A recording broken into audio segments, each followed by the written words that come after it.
Good morning students.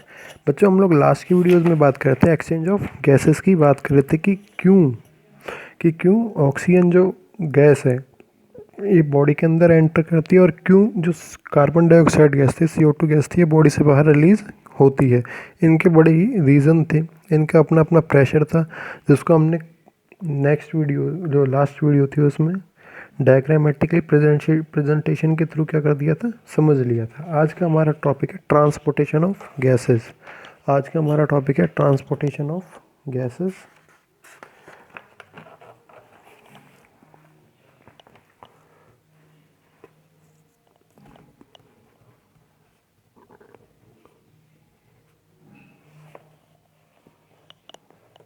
Transport of gases. Okay, transport of gases. सबको पता है कि गैसों का ट्रांसपोर्ट किसके द्वारा होता है? ब्लड के द्वारा होता है, ठीक है ना। ब्लड के द्वारा होता है। ब्लड के भी क्या होते हैं? पार्ट होते हैं। इसको मैं थोड़ा डिफाइन कर रहा हूँ और आपके आगे काम आएगा ये भी। ब्लड जो है, जो कि क्योंकि लास्ट जो नेक्स्ट चैप्टर हम लोग पढ़ेंगे इस रेस्पिरेटरी सिस्टम के बाद में, उसमें ये ब्लड बड़ा काम आने वाला है। ब्लड के जो पार्ट्स होते हैं, फर्स्ट पार्ट होता है इसमें प्लाज्मा। सेकंड होता है ब्लड सेल्स। ब्लड सेल्स भी क्या होती हैं? 3 प्रकार की होती है। फर्स्ट होती है RBC, दूसरी होती है WBC, थर्ड होती है प्लेटलेट्स। ये आपको पता ही है, 10th में आप लोग पढ़ते हुए आए। प्लाज्मा में दोबारा बता रहा हूँ एक बार। अगर हमने क्या किया, ये होती है टेस्ट ट्यूब। इसको हम लिखते हैं टेस्ट ट्यूब। इसको हम लोग क्या बोलते हैं? Test tube. इसमें हम मार्केशन कर देते हैं 5 ml, 5 ml, कोई दिक्कत नहीं है। इसमें हमने क्या कर दिया, 5 ml तक क्या रख दिया, ब्लड भर दिया है। 5 ml तक ब्लड भर दिया है। ओके, और यदि इसको सेंट्रीफ्यूज कर लिया जाए, सेंट्रीफ्यूज मेथड होता है जिस मेथड से क्या निकलता है, आपकी छाछ में से, आपके दही में से मक्खन अलग होता है। एक सेंट्रीफ्यूज मशीन होती है, उसमें हम रख के इसको क्या कर लेते हैं, सेपरेट कर लेते हैं। अब सेंट्रीफ्यूज कहता क्या है, आपसे ये सुन लो। कोई भी जो हल्का वेट का कोई भी मॉलिक्यूल होगा, लॉ वेट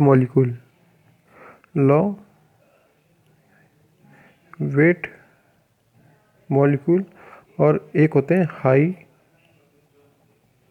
वेट मॉलिक्यूल, ठीक है ना।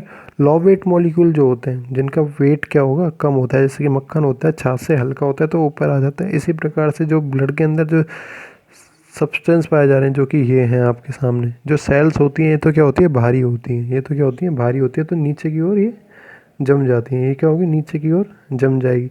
अब जिसमें से रेड ब्लड सेल्स है, इनके इसीलिए इनका क्या होता है, कलर रेड पाया जाता है नीचे वाले पार्ट का। ऊपर वाला जो पार्ट है ये होता है प्लाज्मा। ये होता है ट्रांसपेरेंट, पारदर्शी बोलते हैं, जिसके आर पार देखा जा सकता है, ट्रांसपेरेंट होता है। इसको हम लोग बोलते हैं प्लाज्मा। इसको हम लोग क्या बोलते हैं, प्लाज्मा बोलते हैं, ठीक है ना। अब आपको ये समझ में आ ही रहा है कि प्लाज्मा क्या है, ब्लड सेल्स क्या है। इसमें से WBC और प्लेटलेट का गैसों के ट्रांसपोर्ट में कोई रोल नहीं है। या तो रोल है प्लाज्मा का, या रोल है प्लाज्मा का, या रोल है RBC का, ठीक है ना। तो transport of gases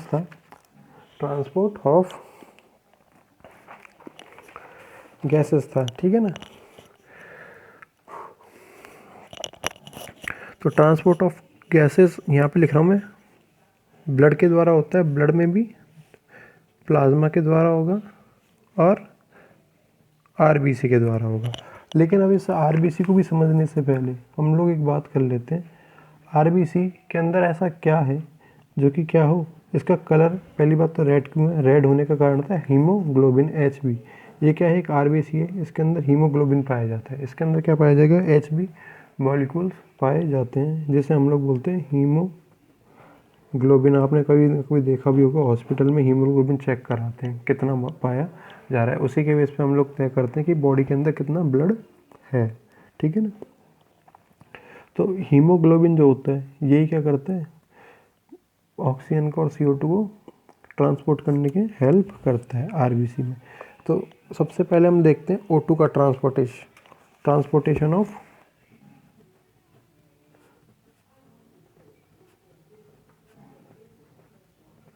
transportation of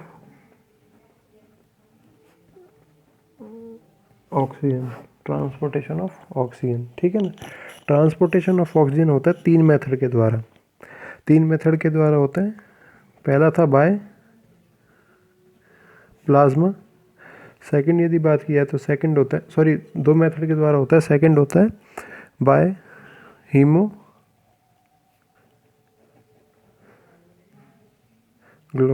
ठीक है ना। हीमोग्लोबिन मैंने बता दिया, आरबीसी के अंदर मॉलिक्यूल्स पाए जाते हैं कुछ, ठीक है ना। इस मॉलिक्यूल को हम लोग बोलते हैं HB या हीमोग्लोबिन। HB से इसे शो करते हैं, जैसे कि आयरन को Fe से शो करते हैं, आपने पढ़ा हुआ है 10th में पीरियोडिक टेबल। तो हीमोग्लोबिन को हम लोग HB से शो करते हैं, जिसमें आयरन होता है, ठीक है ना। प्लाज्मा मैंने ऊपर बता दिया कि जो ट्रांसपेरेंट पार्ट होता है ये होता है आपका प्लाज्मा। तो यदि फर्स्ट बात की जाए बाय प्लाज्मा की, ठीक है ना, तो केवल और केवल 3% ट्रांसपोर्टेशन, 3% ऑफ ट्रांसपोर्टेशन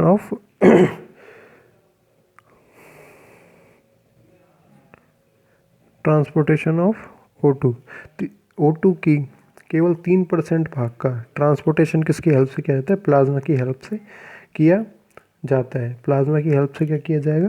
3% O2 का ट्रांसपोर्टेशन किया जाएगा। मेथड है दूसरा वाला सबसे ज़्यादा काम का, हीमोग्लोबिन।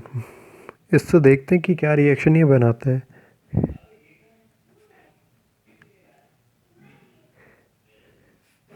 बाय हीमोग्लोबिन 3% उससे हुआ, 97% transportation bye of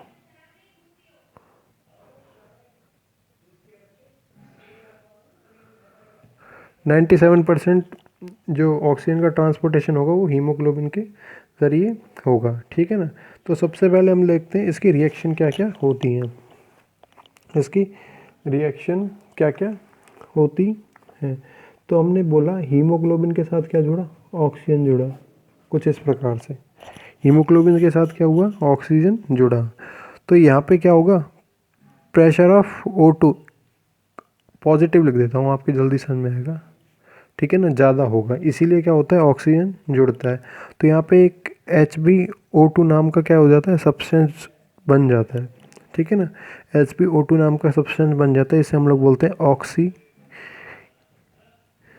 haemoglobin,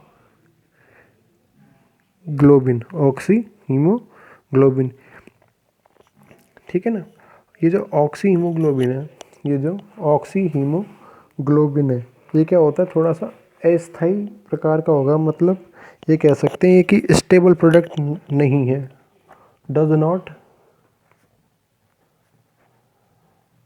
stable type का प्रोडक्ट नहीं है, ठीक है ना। स्टेबल नहीं है, इसीलिए हमने ये बोला है कि जब भी सेल के अंदर जाएगा तो HB अलग हो जाएगा और O2 अलग हो जाएगा, HB अलग हो जाएगा और O2 अलग हो जाएगा। स्टेबल इसलिए नहीं है,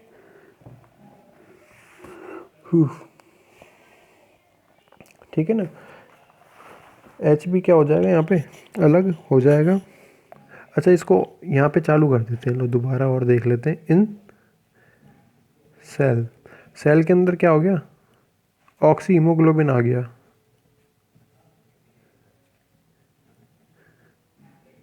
ऑक्सी हीमोग्लोबिन आ गया। ब्रेक इनटू, यहाँ पे लिख देता हूँ ब्रेक इनटू, ठीक है ना।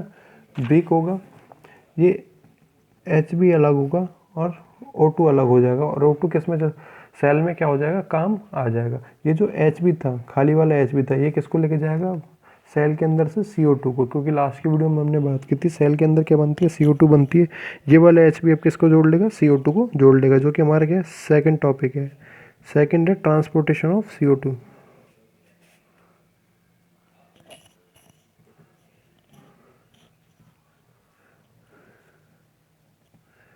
Transportation of CO2,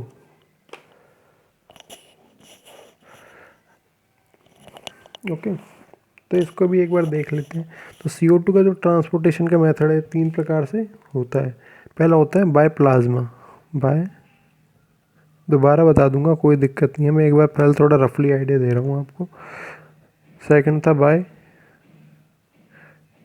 haemoglobin, and सी और थर्ड है by bicarbonate method, by bicarbonate method, ठीक है ना। इसमें से फर्स्ट हम लोग मेथड देखते हैं प्लाज्मा, बाय प्लाज्मा। जिस प्रकार से ऑक्सीजन का ट्रांसपोर्टेशन हो रहा था प्लाज्मा की हेल्प से, उसी प्रकार से क्या होगा, CO2 का भी ट्रांसपोर्टेशन होगा प्लाज्मा की हेल्प से। कितना परसेंट, 7% ऑफ CO2, 7% जो 7% जो CO2 का ट्रांसपोर्टेशन होगा वो किसकी हेल्प से होगा, प्लाज्मा की हेल्प से होगा। क्योंकि प्लाज्मा के अंदर बहुत सारे प्रोटीन मॉलिक्यूल्स पाए जाते हैं जो कि अपने साथ क्या जोड़ लेते हैं, O2 को, ऑक्सीजन को और CO2 को, दोनों को जोड़ लेते हैं। इसीलिए क्या कर सकते हैं, इसका प्लाज्मा के ज़रिए भी इनका ट्रांसपोर्टेशन हो सकता है। दूसरा होता है by haemoglobin, by haemoglobin. Okay, अब हमने बात की थी सेल के अंदर जो CO2 का प्रेशर होगा वो क्या होगा, यहाँ पे कम होगा। सेल के अंदर बात कर रहे हैं हम लोग, इन सेल यहाँ पे लिख देता हूँ मैं, ठीक है ना। सेल के अंदर क्या होगा, CO2 का जो प्रेशर है वो ज़्यादा होगा। ये बनता है एक, इस प्रकार से मॉलिक्यूल का फॉर्मेशन होता है, ये होता है NH2 प्लस CO2, ठीक है ना। ये हो जाता है हीमोग्लोबिन। हीमोग्लोबिन के साथ में हाइड्रोजन मॉलिक्यूल जुड़ता है प्लस साथ में अमोनिया, जो कि आपकी एक्सक्रीटरी प्रोडक्ट के रूप में ही बनती है, और ये हो गई CO2, ठीक है ना। अब यहाँ पे क्या हो गया, ऑक्सीजन का मान तो क्या हो गया, कम हो गया है, और CO2 का मान पॉजिटिव में आ गया। सेल की बात कर रहा हूँ मैं, ठीक है ना, सेल की बात कर रहा हूँ। जिससे क्या बनेगा, एक इस प्रकार का मॉलिक्यूल बनता है HHV NH3OOH, ठीक है ना। कार्ब, इसको बोलते हैं हम लोग carb amino haemoglobin, carb amino haemoglobin, HHV NH2 की जगह ये NH2, इसमें H कितने थे, 2 थे। मैं एक बार के लिए अपने पेन की निब से इस 2 को हटा रहा हूँ, तो NH तो हमने यहाँ लिख दिया है, C भी आ गया। O कितने थे यहाँ पे हमारे पास, 2 थे। O कितने थे यहाँ पे हमारे पास, 2 थे। एक H बच रहा था, ये 2 वाला H यहाँ पे जोड़ दिया। ये COOH के कारण क्या हो जाएगा, एक एसिड बन जाएगा, जिसको हम लोग, इस प्रोडक्ट का नाम हमने दिया है कार्ब अमीनो हीमोग्लोबिन। इस प्रोडक्ट का नाम हमने दिया है कार्ब अमीनो हीमोग्लोबिन। इसके द्वारा लगभग 23% CO2 ट्रांसपोर्ट होती है। इसके द्वारा क्या होगी, 23% CO2 क्या होगी यहाँ पे ट्रांसपोर्ट होगी। ओके, थर्ड बताएंगे आपको, C मेथड होता है आपके पास बाइकार्बोनेट का। C मेथड हमने लिखा है बाइकार्बोनेट मेथड,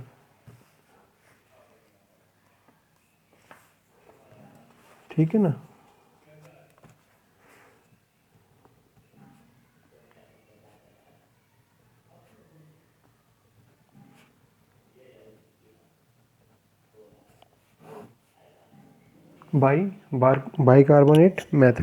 बाइकार्बोनेट मेथड की यदि बात की जाए तो लगभग 70% जो CO2 का ट्रांसपोर्टेशन होगा वो किसके ज़रिए होगा, बाइकार्बोनेट के रूप में होता है, ठीक है ना, बाइकार्बोनेट के रूप में होता है। जब हम बात करते हैं, जैसे ही ब्लड के अंदर CO2 की मात्रा क्या हो जाएगी, ज़्यादा हो जाएगी।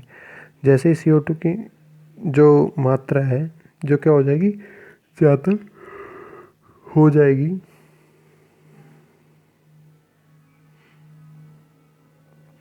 तो एक जल के अणु के साथ क्या होगी, CO2 एक आयन का फॉर्मेशन करेगी और इस आयन को हम लोग बोलते हैं बाइकार्बोनेट आयन बोलते हैं। एक बार मैं थोड़ा सा समझाता हूँ थोड़ा डिटेल में। हमने बात की इस प्रकार से, यहाँ हमने बोला H2, और कब की कंडीशन है, जैसे ही ब्लड के अंदर CO2 की जो मात्रा है, क्वांटिटी ऑफ CO2 है, क्या हो जाएगी, हाई हो जाएगी। किसमें, ब्लड के अंदर। H2O के साथ जुड़ा CO2, ठीक है ना। तो यहाँ पे एक प्रोडक्ट का फॉर्मेशन बनता है H2CO3। इस प्रोडक्ट को हम लोग बोलते हैं कार्बोनिक एनहाइड्रेट। कार्बोनिक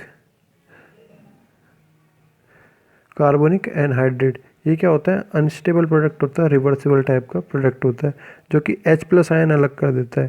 और ये क्या होता है, बाइकार्बोनेट आयन होते हैं। इसी को हम लोग क्या बोलते हैं, बाइकार्बोनेट आयन, ठीक है ना। जो कि HCO3 माइनस के रूप में, HCO3 माइनस के रूप में क्या होते हैं, रिलीज किए जाते हैं, ठीक है ना। HCO3 माइनस के साथ में क्या कर दिए, रिलीज कर दिए। अब इस यहाँ पे लिख देता हूँ, HCO3 माइनस के साथ में जुड़ जाता है सोडियम आयन। क्या जुड़ जाते हैं, सोडियम आयन। ये सोडियम आयन इसके साथ एक प्रोडक्ट बना देते हैं, सोडियम बाइकार्बोनेट। ये आप पढ़ोगे केमिस्ट्री में, ये फार्मूला पढ़ोगे, सोडियम बाइकार्बोनेट। और बाइकार्बोनेट मेथड पढ़ रहे थे हम लोग इस आयन को, और H+ आयन है, हाइड्रोजन आयन है, ये HCO3 माइनस आयन बनता है, ऋणात्मक होता है, नेगेटिवली चार्ज होता है। इसको हम लोग बोलते हैं बाइकार्बोनेट मेथड। इस मेथड के ज़रिए क्या होगा, लगभग 70% जो CO2 है, इसका ट्रांसपोर्टेशन किया जाएगा, ठीक है ना। अब मैं दोबारा बता रहा हूँ आपको, ट्रांसपोर्टेशन ऑफ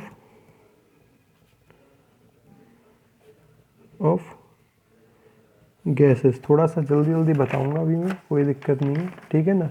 हम पहले बात करेंगे, पहले नंबर पे फर्स्ट यहाँ डाल रहा हूँ, ट्रांसपोर्टेशन ऑफ O2, ठीक है ना। इसमें भी फर्स्ट मेथड था बाय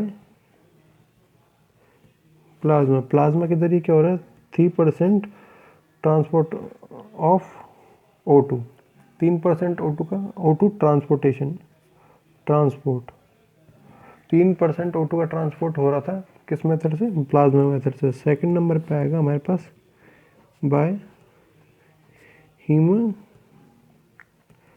हीमोग्लोबिन की यदि बात की जाए तो 97% O2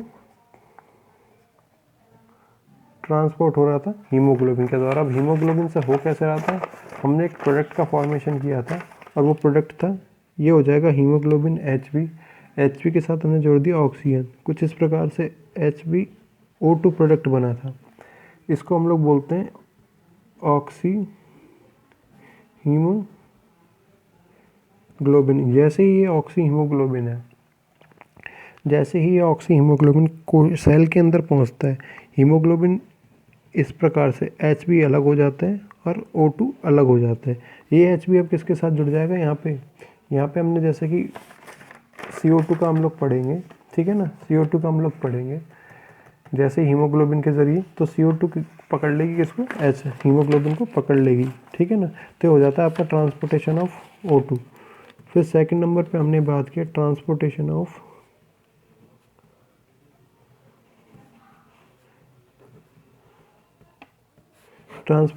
CO2 की। ये 3 मेथड से हो रहा था। पहला था बाय प्लाज्मा, सेकंड था आपके पास बाय हीमोग्लोबिन, और थर्ड था bicarbonate ion method, bicarbonate ion method, ठीक है ना।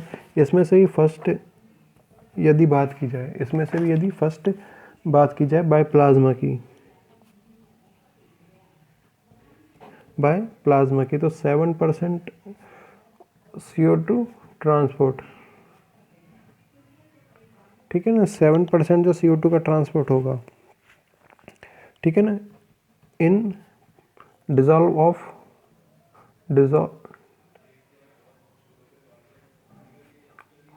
Of plasma.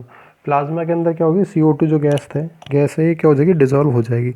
सेकंड नंबर पे हमने बात किया by haemoglobin method.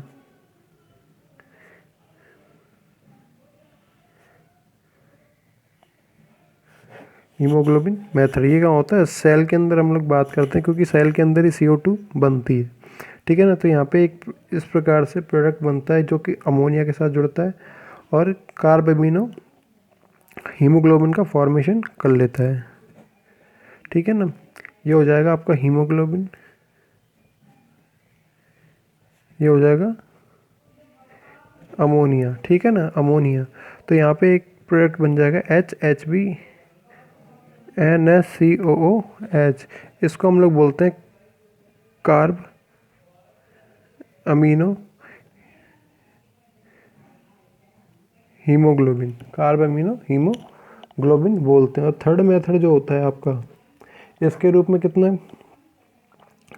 23% CO2, 23% CO2 का क्या होगा, ट्रांसपोर्टेशन होगा।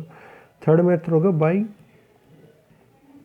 By carbonate method, by carbonate method, by carbonate method के ज़रिए होगा। बाई कार्बोनेट मेथड ही कहता है आपके पास जो वाटर था, जैसे ब्लड के अंदर क्या होगी, CO2 की जो क्वांटिटी वो बढ़ेगी, इसमें जो ब्लड होगा, इसमें जो वाटर होगा ये किसके साथ रिएक्शन करेगा, CO2 के साथ रिएक्शन करेगा और एक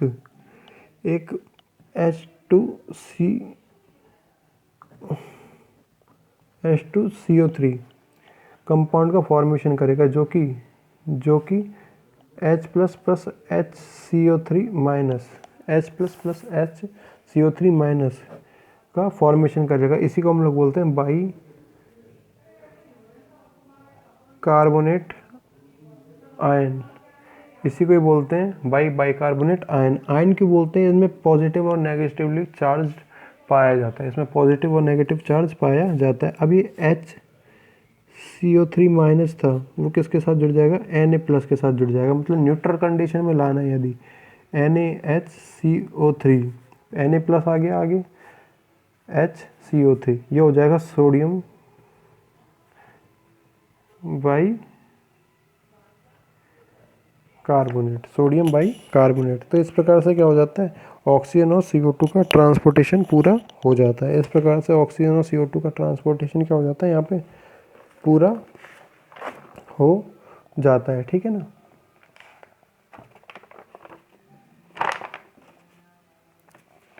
ठीक है ना। अब वापस से क्या होगी, जैसे ही ब्लड के अंदर CO2 की मात्रा क्या होगी, ऑक्सीजन की मात्रा क्या होगी, ज़्यादा होगी, तो हीमोग्लोबिन किसके साथ बाइंड हो जाएगा, ऑक्सीजन के साथ बाइंड हो जाएगा। वापस से ये ऑक्सीजन को सेल के अंदर लेके आएगा, सेल के अंदर CO2 की मात्रा ज़्यादा थी, वहाँ से CO2 को वापस बाहर ले जाएगा। तो ये पूरा का पूरा प्रोसेस चलता रहेगा, रेगुलर कंडीशन में चलता रहेगा। तो आज ही क्या हो जाता है, आपका चैप्टर जो है यहाँ पे कंप्लीट हो जाता है, आपके कुछ टॉपिक हटाने के बाद में, जो कि आपके बोर्ड ने हटाए, वो टॉपिक हटाने के बाद में। Thank you. बाकी नेक्स्ट वीडियो से हम लोग नई जो चैप्टर है वो चालू करेंगे। Thank you.